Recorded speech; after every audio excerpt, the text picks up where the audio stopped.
get out of here, I told Tyler. I raced down the stairs and into the living room. Grab Alex, Tyler commanded. I lifted up my little brother and lugged him out the front door.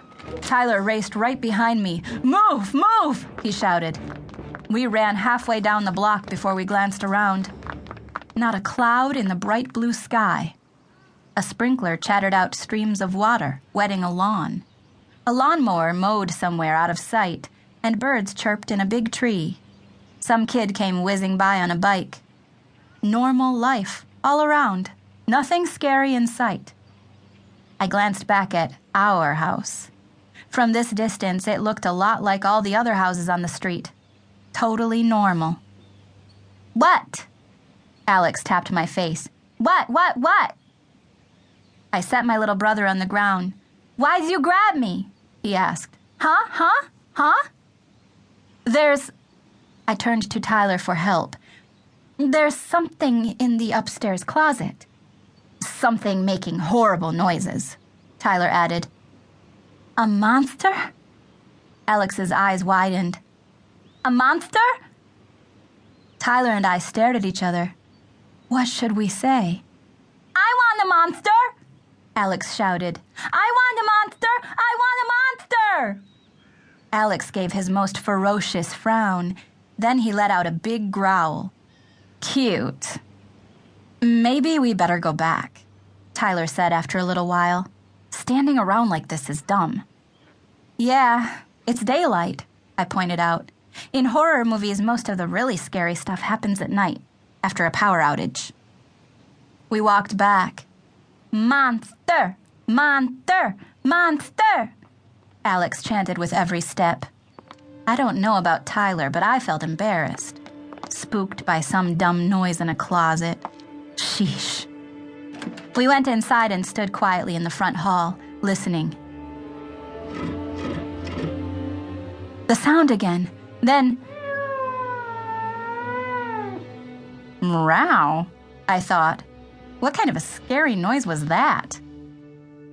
We climbed the stairs a step at a time, then stood in front of the closet door. Stand back here, I told Alex, setting him by the doorway into my room. If something scary comes out, rush into my room and slam the door. Alex frowned, sticking out his lower lip. Just do it. I used my best big sister voice. Tyler went to his room and came back with a baseball bat. He stood with the bat on his shoulder, ready to swing. We nodded at each other, and I grabbed the door handle. I turned it and pulled, ready to jump back. But the door was locked. Duh, I thought. Of course a door marked off limits would be locked. Then again, there was probably a key somewhere around here, unless the family that lived here took it with them. I grabbed Alex's hand and we headed for the kitchen.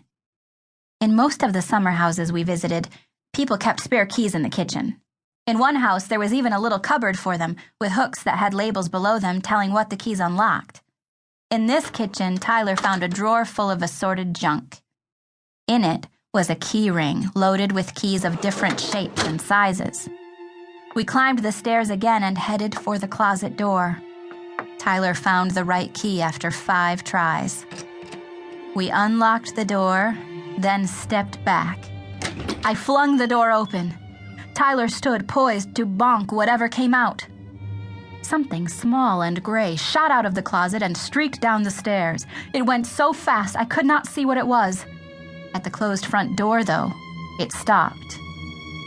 It's just a cat, I thought. A skinny gray cat. It meowed and scratched at the front door. I ran downstairs and opened the door. The cat disappeared into the bushes. Did they leave the cat locked in the closet? Tyler asked. How could they? And how come it didn't start making noise until this morning? I wondered. We peeked into the closet. It was a mess. Stacks of sealed cardboard boxes lined walls to the right and left. Some stood against the back wall below a small curtained window.